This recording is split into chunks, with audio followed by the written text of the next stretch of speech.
Terima kasih Dr. Raisa. Saudara-saudara selamat sore. Hari ini kita akan update kembali data yang kita himpun dari pukul 12.00 waktu Indonesia Barat kemarin sampai dengan hari ini di pukul 12.00 waktu Indonesia bagian Barat. Kita telah memeriksakan pemeriksaan spesimen sebanyak 12.756 spesimen. Pemeriksaan ini seperti biasanya setiap pada hari Senin pasti akan menurun dengan drastis karena beberapa laboratorium kita di hari Minggu tidak melaksanakan operasional pemeriksaan, sehingga hanya terbatas pada pemeriksaan yang dilaksanakan oleh jejaring laboratorium Kementerian Kesehatan. Sampai dengan saat ini akumulasi yang sudah diperiksa untuk spesimennya adalah sebanyak 928.238. Dari pemeriksaan ini kemudian kita dapatkan kasus konfirmasi COVID-19 yang positif sebanyak 1.209 orang. Sehingga sekarang akumulasinya menjadi 64.958 orang. Kalau kita perhatikan sebaran kasus dari kasus positif yang kita dapatkan di pemeriksaan pada periode sekarang, Jawa Timur melaporkan kasus baru sebanyak 308 orang, namun bersamaan juga melaporkan kasus sembuh sebanyak 104 orang. Kemudian DKI Jakarta melaporkan 232 kasus baru dan sembuh 373 orang. Jawa Tengah melaporkan kasus baru 127 orang dan sembuh 60 orang. Kemudian Jawa Barat melaporkan kasus baru 126 orang dan sembuh 16 orang. Sulawesi Selatan melaporkan kasus baru 84 orang dan 79 sembuh. Kalau kita lihat total keseluruhan yang sembuh pada hari ini adalah 814 orang, sehingga akumulasinya menjadi 29.919. Saudara-saudara, kalau kita perhatikan penambahan kasus positif ini, kemudian kita lihat juga kasus yang sembuh dan kasus yang meninggal, maka kita lihat bahwa tingkat hunian rumah sakit tidak secara signifikan bertambah dengan drastis. Bahkan dalam 3 hari terakhir, tingkat hunian tempat tidur yang disiapkan untuk penderita COVID-19 baru terisi pada kisaran sekitar 53%. Artinya masih ada kurang lebih separuh kapasitas tempat tidur yang belum terpakai. Ini kita yakini karena ternyata kasus positif yang kita temukan dari hari ke hari yang berasal dari beberapa provinsi saja, ini adalah kasus yang didapatkan dari pelaksanaan kontak tracing yang agresif, yang kemudian dilanjutkan dengan pemeriksaan laboratorium yang masif. Inilah yang kemudian kita temukan kasus-kasus positif dengan gejala yang minimal, bahkan tidak ada indikasi untuk dilakukan rawatan di rumah sakit. Sehingga kita memberikan saran kepada yang bersangkutan untuk melakukan isolasi secara mandiri dengan tepat. Dan ini yang kemudian menjadi kunci keberhasilan kita untuk kemudian menghentikan penularan sepanjang isolasi dilaksanakan secara ketat. Kita menyadari sepenuhnya bahwa belum seluruhnya bisa kita temukan. Kemungkinan masih ada yang kasus positif belum teridentifikasi dan berada di tengah kita. Oleh karena itu, maka protokol kesehatan menjadi kunci untuk menjawab kemungkinan yang paling benar agar tidak tertular.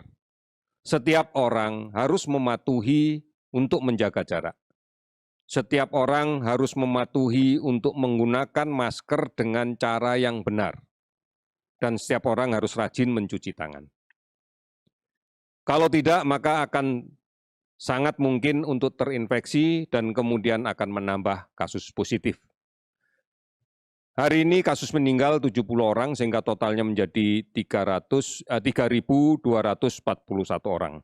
Kalau kita bandingkan dengan angka kematian secara global, angka kematian dari kasus coronavirus yang positif secara global, memang angka kita masih berada di atas rata-rata global. Kita masih berada di sekitar 5,0%, sementara angka global berada di 4,47%.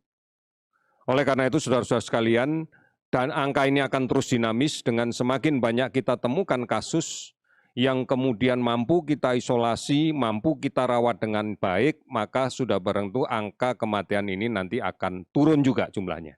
Persentasenya juga akan turun. Angka kesembuhan pun demikian, makin lama akan makin bertambah. Ada 9 provinsi yang kami analisa angka kesembuhannya sudah di atas 80%.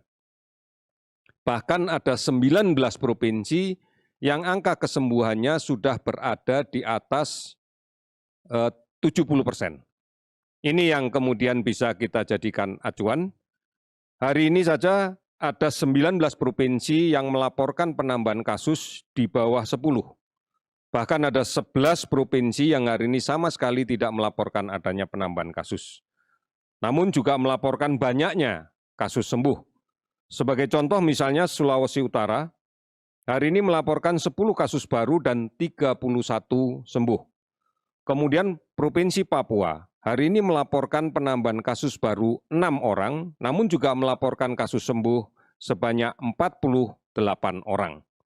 Saudara-saudara, 455 kabupaten kota di 34 provinsi kita telah terdampak COVID-19.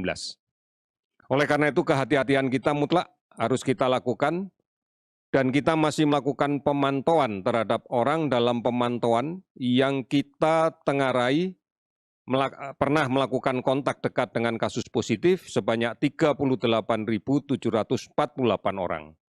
Ini yang terus akan kita lakukan tracing, kita lakukan pengamatan selama 14 hari terus-menerus, sehingga diharapkan kalau akan menjadi sumber penularan dengan melalui testing yang agresif, maka kita bisa melakukan isolasi dengan cepat.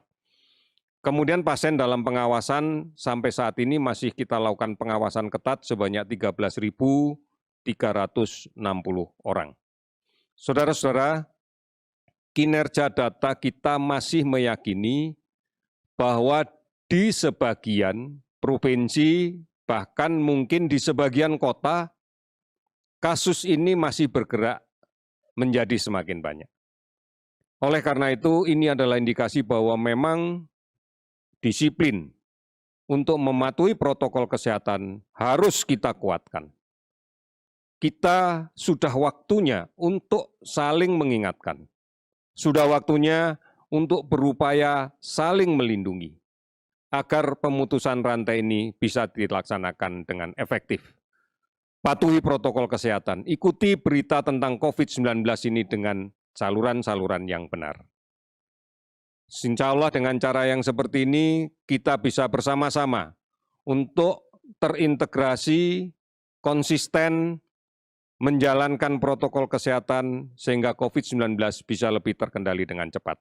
Kita sudah membuktikan di banyak provinsi bahwa banyak yang sudah terkendali. Oleh karena itu, yakin kita bisa melaksanakan ini. Kita pasti bisa. Terima kasih, selamat sore.